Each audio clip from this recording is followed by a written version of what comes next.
Il s'agit du patron du service de renseignement américain, qu'on appelle Bill Bourne. Il était au centre W. Bush lors d'un discours qu'il a tenu. Il tient clairement à dire aux Américains, mais aussi au Congrès américain. Vous savez, demain, il sera décidé ou non si, naturellement, les Américains vont ou doivent prolonger le match en Ukraine ou pas. Donc, demain, c'est le vote des 61 milliards de dollars pour prolonger ou non. Mais je vois très mal les républicains dans cette chambre, les représentants, voter les 61 milliards, sachant très bien que leur patron, M. Donald Trump, vous savez qu'il est en course pour la présidentielle américaine du novembre, là. Et lui d'ailleurs qui ne veut pas de l'argent pour la continuité des hostilités sur le terrain en Ukraine. Parce qu'il vote tout simplement pour la voie diplomatique. Il a d'ailleurs dit que, président des États-Unis, qu'il va en 24 heures régler le problème rapidement. Donc, M. Bill Bourne avertit le Congrès pour dire, si vous ne débloquez pas les 61 milliards de dollars pour prolonger la situation en Ukraine, d'ici fin 2024, M. Vladimir Poutine va finir complètement les hostilités. Et pour parler de négociation dorénavant, c'est lui qui va imposer ce principe sur la table de négociation. D'ailleurs, il est en position de force. Je vous prie de partager cette vidéo dans tous les groupes possibles. Parce que c'est le patron de la CIA. Patron de la CIA. Oui, lors d'un discours au George W. Bush Center, le chef du service du renseignement américain Bill Bourne a averti de la nécessité de débloquer l'enveloppe d'aide à l'Ukraine. Et il continue, le patron continue. Son constat est alarmant. D'accord? Le patron de la CIA a prévenu le jeudi 18 avril 2024 que l'Ukraine peut perdre la guerre contre la Russie d'ici la fin de l'année 2024. À moins que les États-Unis ne lui fournissent davantage d'aide militaire. Nous allons poser la question à M. Bill Bourne. M.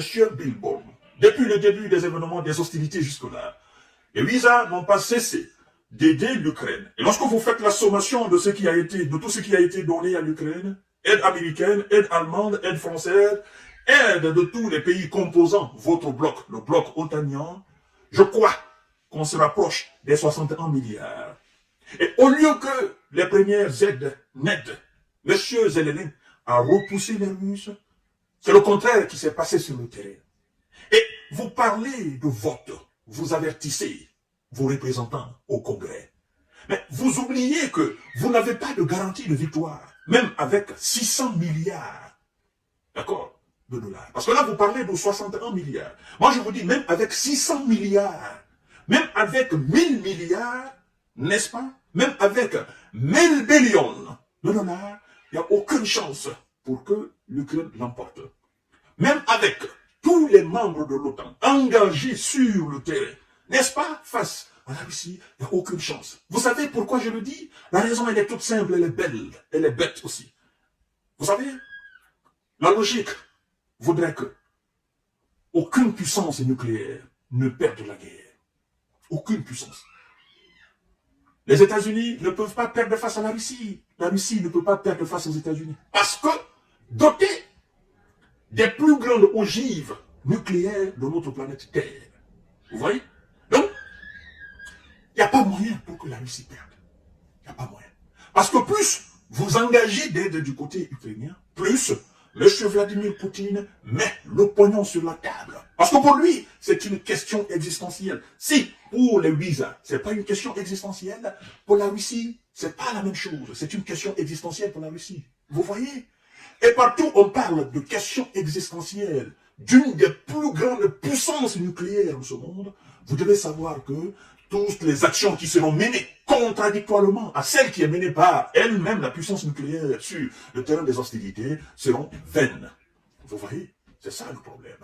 Alors, chers dames, chers messieurs, chers demoiselles, Avertissement du chef du renseignement, du service du renseignement américain Bill Bourne intervient 2 jours avant le vote programmé samedi de la Chambre américaine des représentants sur une enveloppe de 61 milliards de dollars d'aide à l'Ukraine, principalement militaire, après des mois de blocage politique.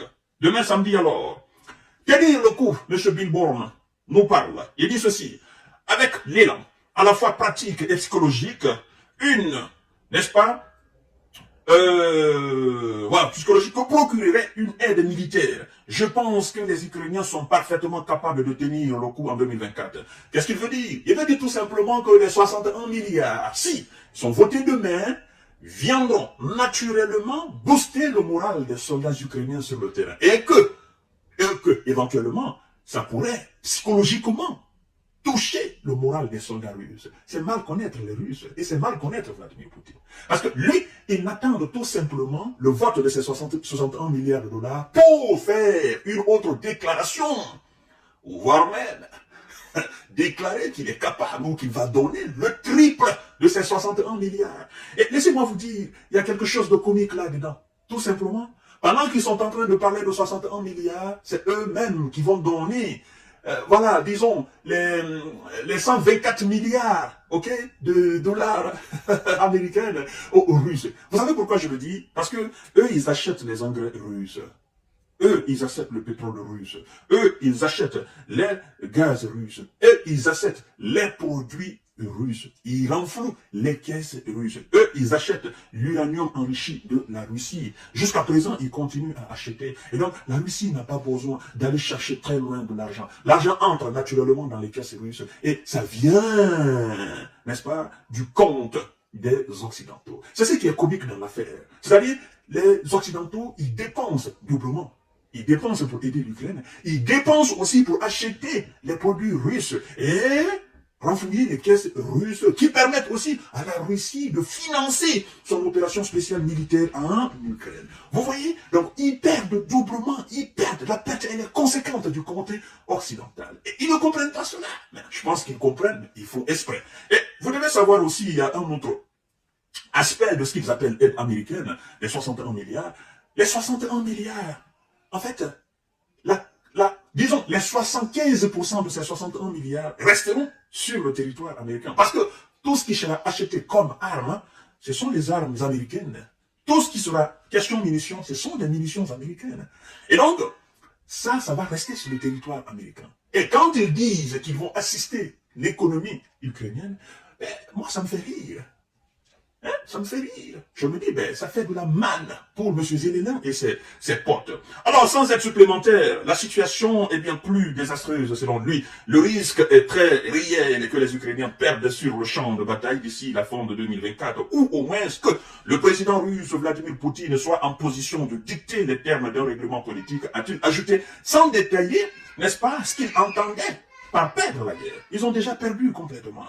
Seulement, écoutez bien, c'est que le patron du service de renseignement américain, la CIA, qu'est-ce qu'il dit par rapport à l'état actuel des soldats et les moyens actuels, n'est-ce pas, qui sont à la disposition des soldats ukrainiens. Écoutez très bien, partagez la vidéo.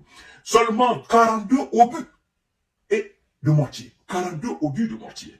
Pour illustrer le manque de munitions de l'armée ukrainienne, il a également affirmé que 2 brigades, des unités de plus de 2000 soldats, ne disposaient que de 15 obus d'artillerie par jour et d'un total de 42 obus de mortier. 2000 soldats, ils ont juste 15 obus d'artillerie. Et d'un total, tous ceux qui sont au fond, d'un total de 42 obus. 42.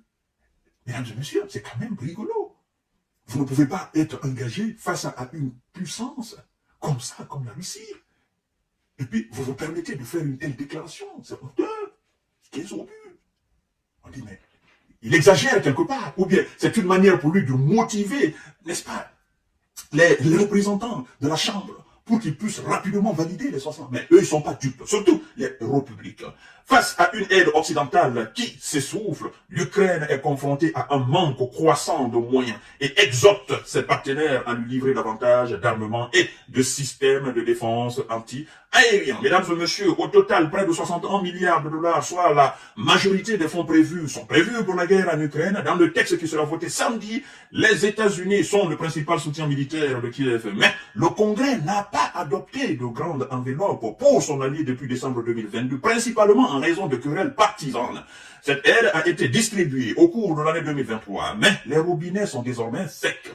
Le texte présente mercredi prévoit près de 14 milliards de dollars pour former, équiper et payer l'armée ukrainienne. Environ 10 milliards de dollars de l'assistance économique dédiée au secteur de l'énergie et des infrastructures seront envoyés sous la forme d'emprunts. Tout cela, c'est du gaspillage, parce que vous ne pouvez pas parler d'aide économique ou, n'est-ce pas, de réparation d'installations énergétiques ou de construction d'installations énergétiques, sachant très bien que ce sont ces installations qui sont en quelque sorte des cibles privilégiées de l'armée russe. La guerre, elle est toujours sale. Et vous avez constaté les 2 derniers jours que chaque fois que la Russie fait des frappes, naturellement, ce sont ces installations énergétiques. Donc moi, je dis tout simplement que les Américains, envoyer cet argent, ces 10 milliards ou ces 14 milliards, ce serait gaspiller, ce serait jeter l'argent à la fenêtre parce que ces installations ne tiendront pas en tant que la paix ne revient pas dans ce pays-là. Il faut qu'on soit quand même franc, qu'on se dise la vérité. C'est aussi simple que ça. Vous parlez d'aide économique, mais moi, ça me fait rire. Vous parlez de l'économie dans un pays qui est en guerre. C'est quand même comique. C'est un mauvais calcul politique. Il faut qu'on se dise la vérité. Voilà, chers dames, chers messieurs, chers mademoiselles. Partagez la vidéo dans tous les groupes possibles. À tout à l'heure pour notre série d'informations de décortiquage. Prenez soin de vous. Merci beaucoup et bonne journée de vendredi à vous.